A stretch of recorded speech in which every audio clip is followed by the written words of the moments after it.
नमस्कार, स्वागत है आपका। मैं हूं आपके साथ सुमित झा और इस बुलेटिन में हम आपको दिखाएंगे दिन भर की अहम खबरें और साथ ही बताएंगे उन खबरों के मायने। इस वक्त बिहार का मौसम बेहद सर्द है, लेकिन सियासी पारा चढ़ा हुआ है। आज बीजेपी और जेडीयू नेताओं की दो मुलाकातों के बाद कई कयास फिजाओं में तैर रहे हैं। कयास लगाया जा रहा है कि खरमास बाद नीतीश सरकार के मंत्रिमंडल का विस्तार हो जाएगा।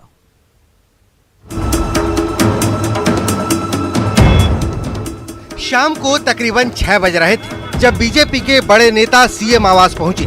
बड़े नेताओं में बिहार बीजेपी प्रभारी भूपेंद्र यादव, बिहार बीजेपी के अध्यक्ष संजय जायसवाल के अलावे राज्य के दोनों डिप्टी सीएम तारकेश्वर प्रसाद और रेणु देवी भी साथ थे।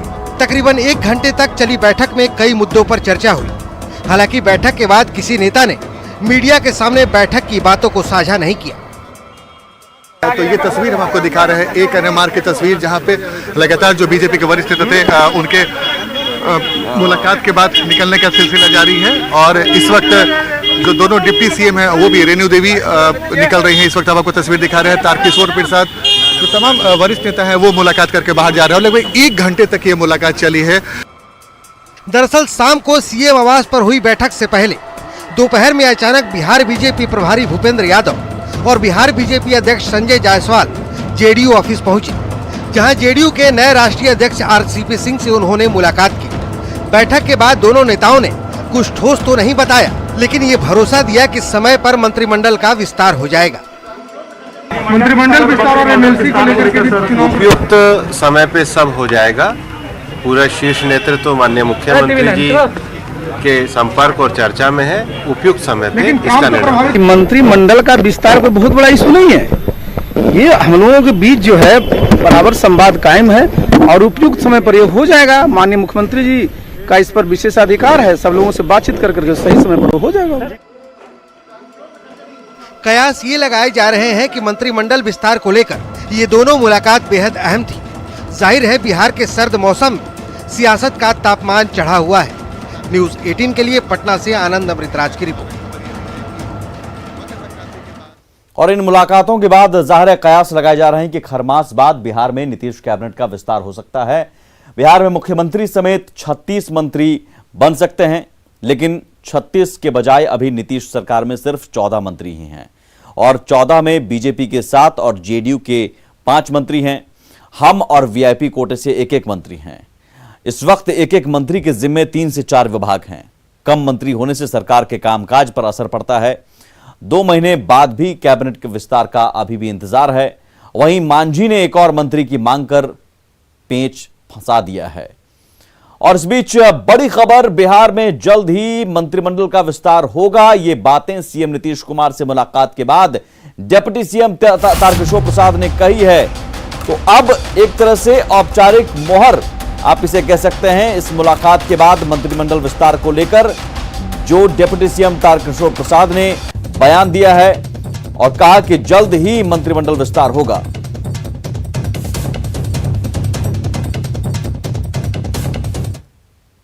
सामान्य भेंटगांठ थी और कोई राजनीतिक बातचीत नहीं हुई। मंत्रिमंडल विस्तार को लेकर भी कुछ चर्चा आज एकदम सामान्य शिष्टाचार भेंट थी।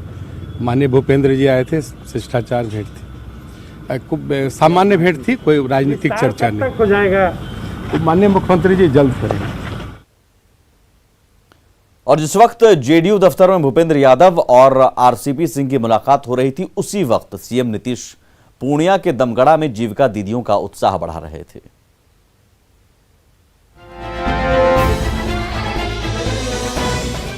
और हम आज यहाँ पर आए काहे के लिए?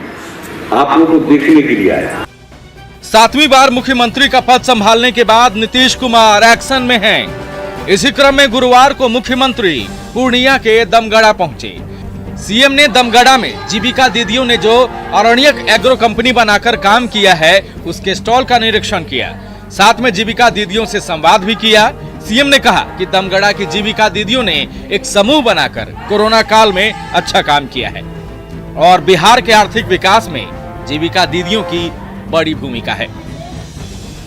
लेकिन अब जितना काम कर रहे हैं आप लोग, अब एक काम, और देख लीजिए क्या फर्क पड़ा। आज अगर अपने बिहार की आर्थिक स्थिति में सुधार आया है तो उसमें महिलाओं की बहुत बड़ी भूमिका है। सीएम नीतीश कुमार ने इस दौरान जीविका दीदियों को स्कूलों के पोशाक योजना से जोड़ने की बात कही। साथ ही सभी सरकारी अस्पतालों में जीविका कर्मी ही मरीजों के लिए भोजन बनाएंगे। बिछावन और चादर का काम भी अब जीविका दीदी ही करेंगी। सीएम ने कहा कि जल जीवन हरियाली से जो तालाब बन रहे हैं उसकी निगरानी के लिए भी जीविका कर्मियों को लगाया जाएगा। अब आप समझ लीजिए, राज्य सरकार का पैसा है और राज्य सरकार का पैसा जो दिया जाता है छात्र छात्राओं को, तो अगर उस पैसे से जो चाहिए अगर स्थानीय स्तर पर उसका हो जाए बहुत अच्छे ढंग से जीविका समूह के माध्यम से, तो राज्य सरकार का पैसा बाहर नहीं चला जाएगा, यही रहेगा और यहाँ के जीविका समूह के माध्यम से काम करेगा। कोरोना काल में दमगड़ा की जीविका दीदियों ने अरण्यक एग्रो कंपनी बनाकर करोड़ों रुपए के मक्के की खरीद बिक्री की। इससे प्रभावित होकर मुख्यमंत्री खुद इनसे मिलने दमगड़ा पहुंचे थे। सीएम से मिलने के बाद जीविका दीदियां भी काफी खुश दिखी। बिहार में करीब 10 लाख जीविका समूह है, जिसमें करीब 1 करोड़ 20 लाख लोग जुड़े हुए हैं और कोरोना काल में तो इनका काम निश्चित रूप से काबिले तारीफ है। न्यूज 18 के लिए पूर्णिया से कुमार परवीन की रिपोर्ट। दरअसल नीतीश कुमार इस बार विकास का नया मॉडल गढ़ रहे हैं। बिहार में करीब 10 लाख जीविका समूह हैं और जीविका समूह से करीब 1 करोड़ 20 लाख लोग जुड़े हुए हैं। नीतीश कुमार बिहार को आत्मनिर्भर बनाना चाहते हैं। जीविका समूह के जरिए नीतीश फूड प्रोसेसिंग को बढ़ावा देना चाहते हैं। एनडीए सरकार ने इस बार 19 लाख रोजगार देने का वादा किया है। कुछ दिन पहले नीतीश बेतिया के चनपटिया भी गए थे और कोरोना काल में 20 लाख से ज्यादा लोग बिहार लौटे हैं। पूर्णिया के धमदाहा अनुमंडल के दमगड़ा गांव पहुंचे आज मुख्यमंत्री नीतीश कुमार ने जीविका कर्मियों के लिए बड़ी घोषणा भी की। अपने संबोधन में मुख्यमंत्री ने कहा कि सरकारी स्कूलों की पोशाक योजना में भी जीविका कर्मियों की सहभागिता होगी और उन्होंने कहा कि जल जीवन हरियाली से जो तालाब बन रहे हैं उसकी निगरानी के लिए भी जीविका कर्मियों को लगाया जाएगा। इसके अलावा सदर अस्पताल में मिलने वाले बिछावन और चादर का काम भी अब जीविका दीदी ही करेंगे। आज दमगड़ा में जीविका दीदी द्वारा बनाए गए अरण्यक एग्रो कंपनी के कार्यों का निरीक्षण करने के लिए मुख्यमंत्री पहुंचे हुए थे। चलिए आगे बढ़ते हैं हम और बात खरमास के बाद जो सियासत की तस्वीर बदलने वाली है उसकी करेंगे। खरमास के बाद बिहार की सियासत अलग रंग में दिखेगी। सीएम नीतीश कुमार जहां जनता के दरबार में मुख्यमंत्री कार्यक्रम फिर से शुरू करने वाले हैं, तो नेता प्रतिपक्ष तेजस्वी यादव धन्यवाद यात्रा पर निकलने वाले हैं। मकर संक्रांति को सूर्य धनु राशि छोड़ मकर राशि में प्रवेश करते हैं। खरमास खत्म होने के बाद इसी दिन से शुभ कार्यों की शुरुआत होती है। मकर संक्रांति का बिहार की सियासत में खास महत्व है। इस साल भी खरमास खत्म होने के बाद बिहार की राजनीति थोड़ी बदली सी दिखने वाली है। पक्ष और विपक्ष के दो दिग्गज फिर से जनता के दरबार में होंगे। तेजस्वी यादव विधानसभा चुनाव में पार्टी के अच्छे प्रदर्शन के बाद जनता का आभार जताने के लिए धन्यवाद यात्रा पर निकलेंगे, तो मुख्यमंत्री नीतीश कुमार फिर से जनता के दरबार में मुख्यमंत्री कार्यक्रम की शुरुआत करेंगे। हाँ, लगाएंगे खाली एक देख लेते हैं थोड़ा, जब तक थोड़ा हो जाए, क्योंकि अभी तो मान लीजिए शुरू कर देंगे तो लोगों की संख्या को सीमित करना पड़ेगा। और आप जानते हैं हमने तो शुरू में ही कह दिया था हम शुरू करेंगे जनता के दरबार में मुख्यमंत्री, फिर हम शुरू करेंगे। हालांकि दोनों नेताओं ने ही अब तक अपने अपने कार्यक्रम की तारीखों का ऐलान नहीं किया है, लेकिन ये तय है कि तेजस्वी की धन्यवाद यात्रा और नीतीश की जनता के दरबार में मुख्यमंत्री की शुरुआत हर मास के बाद होगी। इन दोनों कार्यक्रमों को लेकर पक्ष और विपक्ष आमने सामने हैं और अपनी अपनी सहूलियतों के मुताबिक बयान दिए जा रहे हैं। हमको लगता है 2 दिन के शहंशाह को पिकनिक से फुर्सत हो गई है, तो मेरा सिर्फ विनम्र निवेदन होगा नेता आरजेडी माननीय तेजस्वी जी से कि कम से कम बिहार को पिकनिक न समझेंगे। तो मुझे नहीं लगता कि तेजस्वी यादव जी या नीतीश जी जो अपनी गतिविधियों को चला रहे हैं उसका कोई विशेष मायने है। एक रूटीन काम है, हर पार्टी के नेता को हक है कि अपने कार्यक्रम चलाएं। जनता ने अपार मत दिया, सत्ता में बैठाने के लिए आपने ताकत दी, लेकिन सरकार में बैठे प्रशासन के लोग और चुनाव आयोग ने निर्णय जो है एनडीए के पक्ष में दिया। फिर भी हम जनता के साथ हैं और जनता को धन्यवाद यात्रा में निकलेंगे। 2005 में नीतीश कुमार बहुमत के साथ सत्ता में आए और 2006 से जनता दरबार की शुरुआत की। नतीजा ये हुआ कि ये कार्यक्रम सरकार और जनता के बीच सेतु का काम करता रहा। लेकिन 2016 में नीतीश कुमार ने इस कार्यक्रम को बंद कर लोक शिकायत निवारण सेल बना दिया, जिसकी वजह से मुख्यमंत्री की जनता से दूरी बनती चली गई और 2020 चुनाव के नतीजे अच्छे नहीं रहे। दूसरी तरफ तेजस्वी धन्यवाद यात्रा पर निकलने वाले हैं, क्योंकि उन्हें लगता है कि इस बार जनता ने बदलाव के लिए आरजेडी के पक्ष में वोट दिया था। मतलब मकर संक्रांति के बाद बिहार की राजनीति के दो दिग्गज जनता के बीच होंगे और एक दूसरे को घेरने की पूरी कोशिश भी होगी। न्यूज़ 18 के लिए पटना से शैलेंद्र की रिपोर्ट।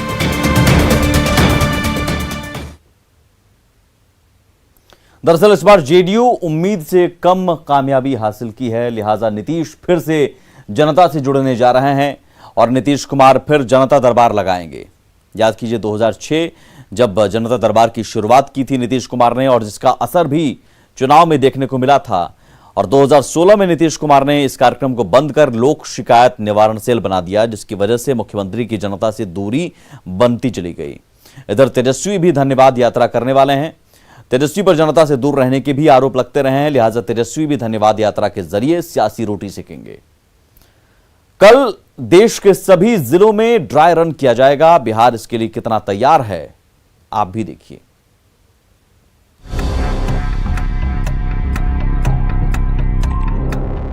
कोरोना पर प्रहार का प्लान तैयार है।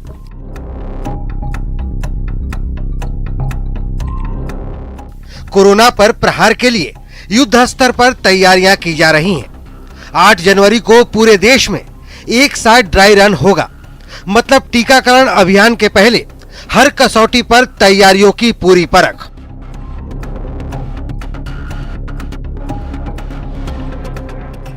इस बार ड्राई रन के लिए हर जिले के 3 जगहों को चुना गया है। जहां मेडिकल कॉलेज अस्पताल नहीं है, वहां जिला अस्पताल में ड्राई रन किया जाएगा। यहाँ पे देखिए दवाइयाँ हैं, जो डेमो है वो ले जाए जा रहे हैं या भरे जा रहे हैं, जो तमाम जिलों में यहाँ से भेजी जाएंगी और वहाँ पे कल ये ड्राई रन होगा। तो उसकी तैयारियाँ जो हैं वो मुकम्मल है। इस जो सेंटर है यहाँ पे वैक्सीन सेंटर स्टेट का सबसे बड़ा वैक्सीन सेंटर है। बिहार का वैक्सीनेशन प्लान पूरी तरह से तैयार है। सभी अस्पतालों में मशीनों और सिरिंजों की आपूर्ति तकरीबन की जा चुकी है। जानना जरूरी है कि ड्राई रन की पूरी प्रक्रिया क्या होगी, तो जान लीजिए कि हर जिले के 3 जगहों पर ड्राई रन किया जाएगा। 2 घंटे में 25 लोगों को डमी टीका लगाया जाएगा। सभी सेंटर पर 3 कक्ष बनाए जाएंगे। स्वास्थ्य कर्मियों के मोबाइल पर टीकाकरण का मैसेज भेजा जाएगा। पूरी प्रक्रिया के बाद लोगों को डमी टीका दिया जाएगा। यहाँ पे एक साथ जो कल ड्राई रन होगा सभी जिलों में, वो हर एक जिलों में 3 जगहों का चयन किया गया है जहाँ पे ये ड्राई रन होगा। पहला वो जगह जहाँ पे मेडिकल कॉलेज है, अगर मेडिकल कॉलेज नहीं है तो जिला अस्पताल में होगा। दूसरा निजी संस्थान और तीसरा जो है वो आंगनबाड़ी या फिर सामुदायिक भवन जैसे जो केंद्र हैं वहाँ पे ये वैक्सीन लगाए जाएंगे।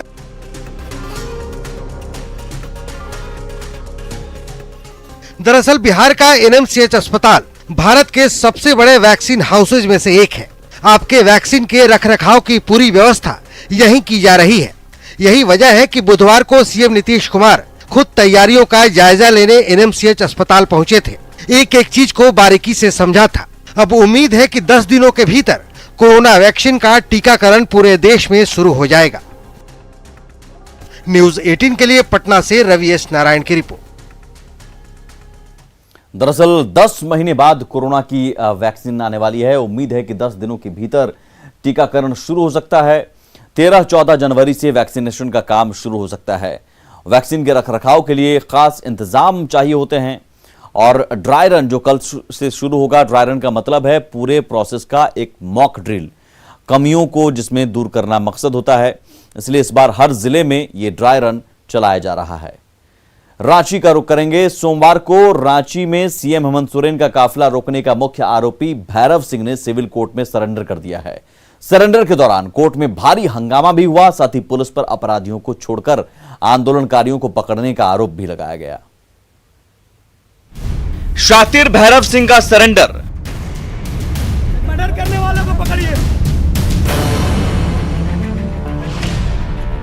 रांची सिविल कोर्ट में किया सरेंडर।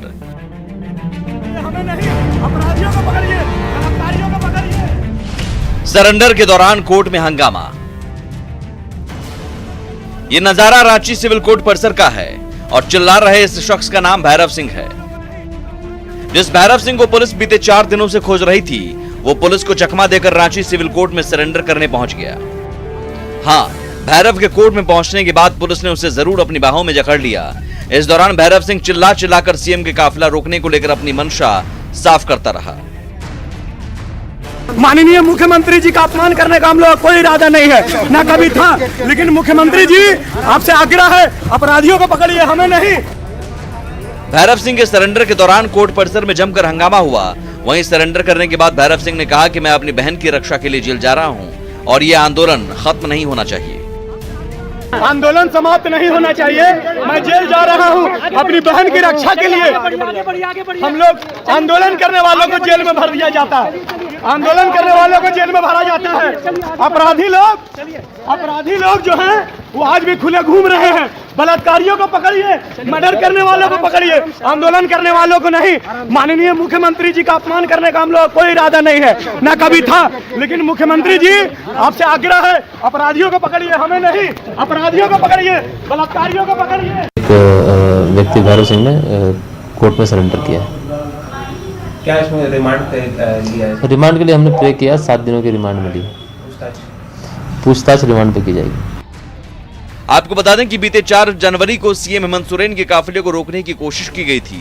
मामले में अब तक 50 लोग हिरासत में लिए गए हैं, जबकि 30 लोगों को गिरफ्तार भी किया गया है। वहीं 65 लोगों को नामजद अभियुक्त भी बनाया गया है। फिलहाल पूरे मामले की जांच 2 सदस्यीय हाई लेवल कमेटी कर रही है। न्यूज़ 18 के लिए रांची से ओम प्रकाश की रिपोर्ट। आत्मनिर्भरता की ओर बढ़ने की भारतीयों में एक स्वाभाविक क्षमता होती है और इसका सीधा रिश्ता आत्मसम्मान और स्वावलंबन से है। नेटवर्क 18 की पहल स्वाभिमान भारत प्रेजेंटेड बाय आईटीसी ने देश भर से ऐसी कहानियों को चुना है जिनमें बिना किसी सरकारी मदद के अपनी समस्याओं को लोगों ने खुद सुलझाया है। ये कहानियां हैं नए नए प्रयोगों और स्वनिर्भरता की, जो हमें एक राष्ट्र के तौर पर परिभाषित करती हैं।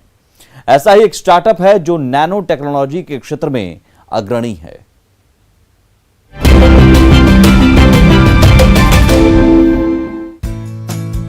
Log9 मटेरियल्स एक नैनो टेक्नोलॉजी स्टार्टअप है। 2015 में स्थापित इसका मकसद सतत ऊर्जा बनाना और ग्राफीन के व्यावसायिक उपयोग में तेजी लाना है। यह ग्राफीन संश्लेषण और ग्राफीन उत्पादों में 16 पेटेंट हासिल कर चुका है। इंडिया में मटेरियल्स लेवल पे और नैनो टेक्नोलॉजी लेवल पे फंडामेंटल काम हो, और उसी को लेके हमने Log9 को शुरू किया ताकि हम ग्राफीन जो एक नैनो मटेरियल है उसमें लोकल कॉम्पिटेंसी बिल्ड कर सकें। Log9 मटेरियल्स एल्युमिनियम ईंधन सेल्स बनाती है। ये वैकल्पिक ऊर्जा के 100% ग्रीन फॉर्म है जो लॉन्ग रेंज की है, कॉस्ट इफेक्टिव और इस्तेमाल करने में आसान है। इसमें इलेक्ट्रिक व्हीकल इंडस्ट्री में क्रांति लाने की क्षमता है। इंडिया की जो रिक्वायरमेंट्स हैं आपके इलेक्ट्रिक व्हीकल्स को लेके और एनर्जी स्टोरेज को लेके वो बहुत डिफरेंट है। हमारे पास डिफरेंट टाइप का क्लाइमेट है, हमारे डिफरेंट टाइप के वेदर कंडीशंस हैं, और जो यूजेज कंडीशंस हैं वो भी बहुत डिफरेंट हैं। तो इसके लिए बहुत इंपॉर्टेंट है कि टेक्नोलॉजीज को इंडिजिनाइज किया जाए और नई इंडिजिनस टेक्नोलॉजीज को बनाया जाए। Log9 मटेरियल्स स्वाभिमान के रास्ते पर चलकर भारत में सतत ऊर्जा और टेक्नोलॉजी का नेतृत्व कर रही है।